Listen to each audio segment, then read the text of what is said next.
కాశీబుగ్గ. పలాసలోని ఒక చిన్న గ్రామం. అక్కడ ఒక వెంకటేశ్వర స్వామి గుడిలో అయితే ఎంతో భారీ తొక్కిసలాట జరిగిందనమాట. అది గూడా హిందువులకి ఎంతో ముఖ్యమైనటువంటి కార్తీక మాసం మొదటి రోజు ఏకాదశిన. అండ్ అక్కడ 10 మందయితే చనిపోయారు. అసలక్కడ ఏం జరిగింది? ఎందుకు అంతమంది చనిపోవాల్సొచ్చింది? ఎందుకు తొక్కిసలాట జరిగింది? అనేదైతే మనం వీడియోలో తెలుసుకుందాం. అంతకన్నా ముందు మీరు నా ఛానల్ ఫస్ట్ టైమ్ చూస్తే సబ్స్క్రైబ్ చేసుకోండి. కాశీబుగ్గ ఇప్పుడు ఈ పేరు దేశవ్యాప్తంగా అయితే మారుమోగిపోతుందనమాట.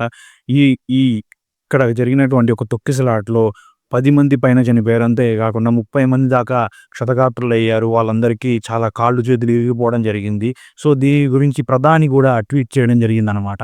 అసలక్కడ కాశీబుగ్గలో ఏముంది? అంటే అక్కడ ఒక హరిముకుంద్ పాండా అని 94 ఏళ్ళు ఉన్నటువంటి వ్యక్తి అయితే అక్కడ ఒక వెంకటేశ్వర స్వామి గుడినైతే కట్టించడం జరిగిందనమాట. ఆయన సొంత డబ్బులతో వాళ్ళ అమ్మగారి పర్మిషన్ తీసుకొని అది గూడా ఆయన సొంత డబ్బులతో గుడిని కట్టించారు.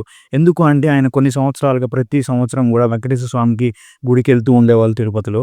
అండ్ ఆ క్రమంలో 10 సంవత్సరాల క్రితం వెళ్ళినప్పుడు ఆయనకి చాలా సమయం అయితే వెయిట్ చేయాల్సొచ్చిందనమాట దర్శనం కోసం. ఎంత డబ్బులు కట్టినా గానీ ఎంత సమయం వెయిట్ చేయాల్సొచ్చింది. అదేవిధంగా అక్కడ భక్తులు ఎంతగానో ఎన్నో ఇబ్బందులకు గురవుతున్నారు. అండ్ ఎప్పుడైతే దేవుడిని చూడ్డానికి వెళ్తున్నప్పుడు వాళ్ళు వెంటనే సెక్యూరిటీ వాళ్ళేంటంటే రద్దీ కారణంగా వాడిని వెంటనే వెళ్ళిపోవాల్సిందిగా అయితే ఇట్లా తరిమేస్తూ ఉంటారనమాట. సో, అటువంటి దాన్ని ఆయన మనసులో పెట్టుకొని ఇంటికి వచ్చేసి వాళ్ళ కుటుంబ సభ్యులతో చర్చించి ఇక్కడ నేను గుడి కట్టాలనుకుంటున్నానని ఒక గుడిని అయితే కట్టడం జరిగింది. 2019లో దీన్ని స్టార్ట్ చేశారు. 19లో స్టార్ట్ చేసిన తర్వాత మొన్న 2025 మే కల్లా అయితే ముఖ్యమైనటువంటి వాటన్నీ కట్టేశారనమాట. ఆయన గుడిని ఓపెన్ చేయడం జరిగింది. ఆయన చెప్పిన దాని ప్రకారం నేను ఈ గుడిని ఇక్కడ కట్టించింది ఎందుకంటే దేవుడు ఎక్కడైనా ఒకటే కాబట్టి అంత దూరం వెళ్లి ఇబ్బందులు పడకుండా ఇక్కడికొచ్చి ఈ గుడిలో అయితే దేవుణ్ణి దర్శించుకొని ప్రజలందరూ వాళ్ళ కోరికలైతే తీర్చుకుంటారు అని చెప్పేసి నేను కట్టించానన్నారు. అండ్ కార్తీక మాసం మొదటి రోజునైతే ఈ సంవత్సరం నవంబర్ 1 తారీఖున హఠాత్తుగా 20,000 నుంచి 30,000 మధ్యలో జనం అయితే వచ్చేసారనమాట. దాన్ని హ్యాండిల్ చేయలేకపోయారు అక్కడ నిర్వాహకులు. అదేవిధంగా ఆయన హరిముకుంద్ పాండా గారు చెప్పిన దాని ప్రకారం ఈ గుడిని వాళ్ళు కేవలం 1000, 2000 మంది వచ్చే విధంగా ఏర్పాట్లనైతే క్రియేట్ చేశారనమాట. అసలు ఆయన చెప్పిన దాని ప్రకారం ఏంటంటే, ఆయన ఎప్పుడు గూడా చెప్పింది 1000 లేదా 2000 మంది అంతకన్నా రాదు. పండగల్లో అయితే ఒక 3000 మంది వస్తారు అని చెప్పేసి ఆయన ఎక్స్‌పెక్ట్ చేస్తూ ఉన్నారనమాట. అట్లాంటిది సడెన్‌గా దీనికి ఒక మంచి పేరైతే వచ్చింది. చిన్న తిరుపతిలాగా అందరూ దీన్ని పిలుస్తూ ఉన్నారనమాట. అటువంటి సమయంలో ఈ గుడికి 25,000 నుంచి 30,000 మందయితే వచ్చేసారనమాట. అసలు ఎందుకు ఇంతమందొచ్చారంటే, అది కార్తీక మాసం మొదటి రోజున అండ్ అక్కడ ఉన్న బారికేడ్స్ గానీ, గుడి లోపలికెళ్ళే మార్గం గానీ, అవన్నీ కూడా కేవలం ఒక 60, 70 మంది వెళ్ళడానికి ఉపయోగపడేటివి కట్టారనమాట. అండ్ ఎక్కువ మంది భక్తులు రావడం వల్ల అక్కడేం చేశారంటే, గుడి లోపల ఉన్నటువంటి భక్తులు అలాగే ఉంచేసి ఆ డోర్స్‌ని క్లోజ్ చేశారు. సో, అప్పుడేంటంటే అర్జెంట్‌గా పానిక్ అనేది క్రియేట్ అయిపోయింది భక్తుల మధ్య. అసలు ఏం జరుగుతుందో లోపలికి ఎందుకు ఎళ్ళనివ్వట్లేదు. లోపల ఉన్న వాళ్ళైతే బయటికి రావడానికి ట్రై చేశారనమాట. అండ్ తలుపులు తీయగానే సడెన్‌గా బయటికొచ్చారు. అండ్ అక్కడ ఉన్న రైలింగ్స్ ఉంటాయి కదా! ఆ రైలింగ్స్ అనేవి చాలా డెలికేట్‌గా ఉన్నాయి. కేవలం 60 లేదా 70 మంది మాత్రమే హ్యాండిల్ చేసేటట్టుగా ఉన్నాయన్నమాట. అండ్ అవి ఊడిపోవడం జరిగింది. ఒకళ్ళ మీద ఒకళ్ళు పడ్డారు. అండ్ అక్కడ ముఖ్యంగా ఏంటంటే ఇండియాలో సివిక్ సెన్స్ అనేది లేదనమాట.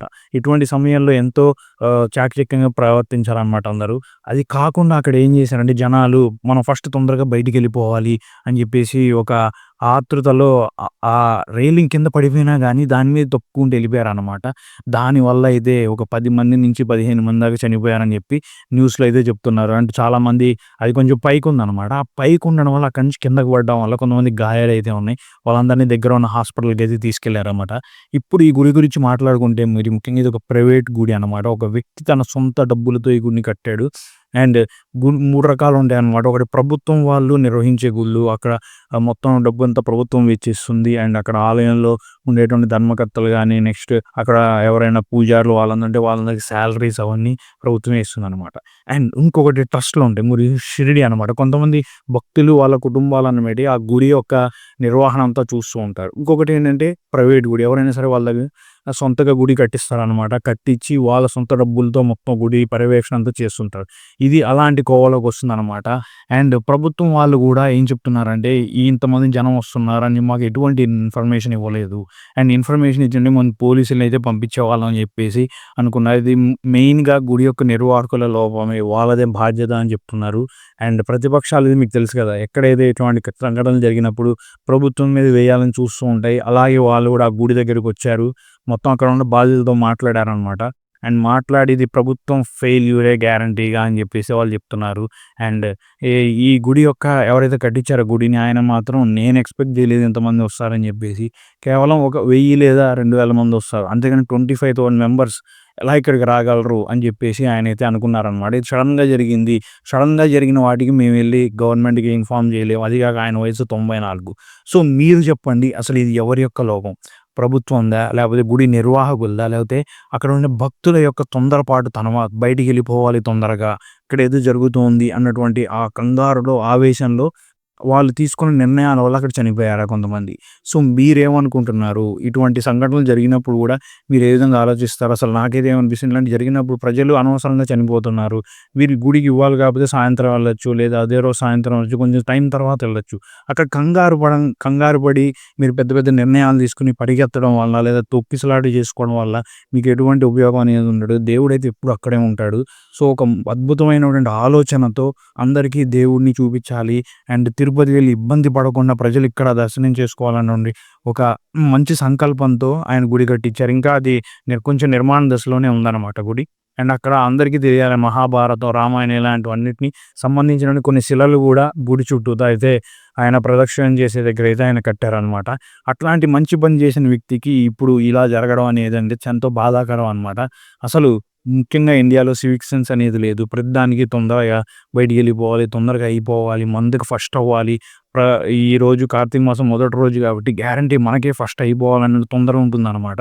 సో ఇటువంటి సంఘటనలు జరుగుతూనే ఉంటాయి. ఈవెన్ మొన్న ఒక సినిమా హీరో ఫస్ట్ రోజున సినిమా రిలీజ్ అయినప్పుడు చనిపోయారు. దాని తర్వాత ఇంకో రాజకీయంగా కొంతమంది కొన్ని సభలు పెట్టినప్పుడు అక్కడ కూడా చనిపోయారు. ఇట్లా జనాలను చనిపోతూ ఉన్నారు. ముఖ్యంగా కారణం ఈ రోజే మనం చూసేయాలి, ఈ రోజే చేసేయాలి అన్నటువంటి తొందరపాటుతనం అనమాట.